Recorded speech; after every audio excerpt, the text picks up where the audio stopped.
इंतखाबात की सिक्योरिटी यकीनी बनाने के लिए हुकूमत का अहम फैसला। सिक्योरिटी खदशात की वजह से ईरान और अफगानिस्तान के बॉर्डर बंद कर दिए गए।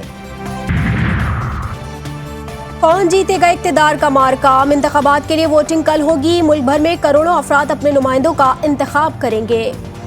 इंतखाबात से पहले दहशतगर्दी के वाकयात। बलूचिस्तान में 2 बड़े धमाके करके 27 घर उजाड़ दिए गए। पशीन में आजाद उम्मीदवार असफन यार काकड़ के दफ्तर पर बम धमाके से 17 अफराद जाँ बहक। किला सैफुल्ला में JUI के उम्मीदवार मौलाना अब्दुल वासे के ऑफिस के बाहर तकरीबकारी, 10 अफराद जाँ बहक। निगरान वज़ीर आज़म अनवारुल हक काकड़ की दहशतगर्दी की मजम्मत। बलूचिस्तान हुकूमत ने 3 रोज़ा सोग का ऐलान कर दिया। इलेक्शन कमीशन का नोटिस, रिपोर्ट तलब कर ली। हंगामी इजलास भी बुला लिया गया। चीफ इलेक्शन कमिश्नर ने चारों चीफ सेक्रेटरी और IG को फोन करके सिक्योरिटी हाई अलर्ट रखने की हिदायत कर दी। एहलकारों की तैनाती जल्द अज जल्द मुकम्मल करने का हुक्म। कौन होगा अगला हुक्मरान। सियासी जमातों का बड़ा इम्तिहान। आम इंतखाबात के लिए वोटिंग कल होगी। 12,85,85,707 रजिस्टर वोटर्स 855 हलकों में अपने उम्मीदवारों का इंतखाब करेंगे। 90,675 पोलिंग स्टेशन और 2,66,398 पोलिंग बूथ कायम। 14,90,000 इंतखाबी अमला जिम्मेदारियां सर अंजाम देगा। 6 लाख सिक्योरिटी एहलकार तैनात। मुख्तलिफ शहरों में पाक फौज का फ्लैग मार्च। आम इंतखाबात का दंगल सजाने का इंतजाम मुकम्मल। प्रेजाइडिंग अफसरान और पोलिंग अमले को इंतखाबी सामान की तरसील। पोलिंग सुबह 8 बजे से शाम 5 बजे तक जारी रहेगी। वोट के लिए असली शनाख्ती कार्ड लाजमी। जायदुल मियाद शनाख्ती कार्ड पर भी वोट डाला जा सकेगा। पोलिंग स्टेशन की मालूमात के लिए वोटर्स अपना कौमी शनाख्ती कार्ड नंबर 8300 पर SMS भेज कर भी हासिल कर सकते हैं।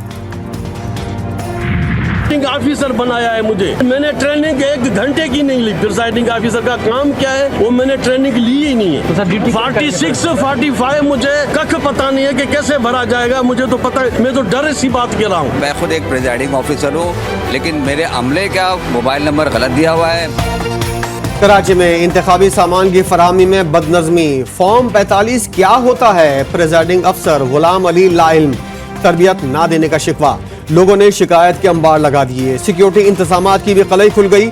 DC वेस्ट ऑफिस के सामने से सरकारी मुलाजिम की मोटरसाइकिल चोरी।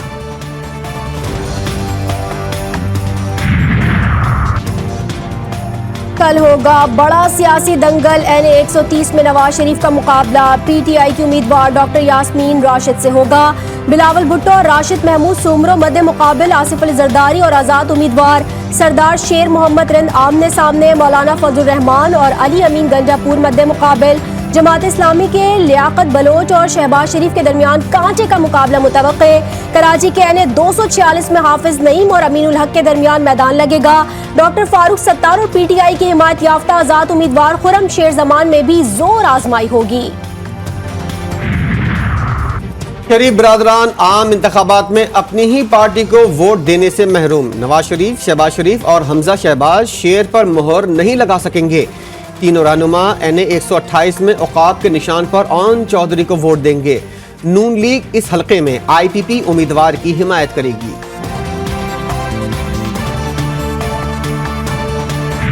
किसी के कहने पर, किसी की फरमाइश पर, किसी के दबाव पर अगर रिटर्निंग अफसर ये प्रिजाइडिंग अफसर की तब्दीली का सिलसिला शुरू करेंगे तो फिर ही मैं समझता हूँ कि किसी तौर पर मुनासिब नहीं होगा। पाकिस्तान पीपल्स पार्टी इस अमल की मजम्मत करती है और हम इस पर खामोश नहीं बैठेंगे। इलेक्शन से एक रोज कबल प्रेजाइडिंग अफसरान की तबादले और तैनाती। पीपल्स पार्टी का इजहार तशवीश। चीफ इलेक्शन कमिश्नर से तबादलों का नोटिस लेने का मुतालबा। सईद गनी कहते हैं पीपल्स पार्टी इलेक्शन से एक दिन पहले तबादलों पर खामोश नहीं बैठेगी। तबादले शफाफ और गैर जानिबदाराना इलेक्शन के रास्ते में रुकावट हैं।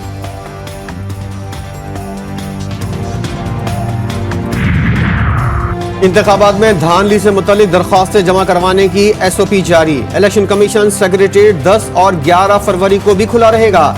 तर्जुमान इलेक्शन कमीशन का कहना है वोटों की दोबारा गिनती से मुतल्लिक दरख्वास्तें दफ्तरी औकात कार में वसूल की जाएंगी। और गजा में शहदा की तादाद 27,500 से भी बढ़ गई। गजा में जंगबंदी के लिए कोशिशें जारी। मगरिबी तजावीज़ के जवाब में हमास ने भी अपनी तजावीज़ पेश कर दी।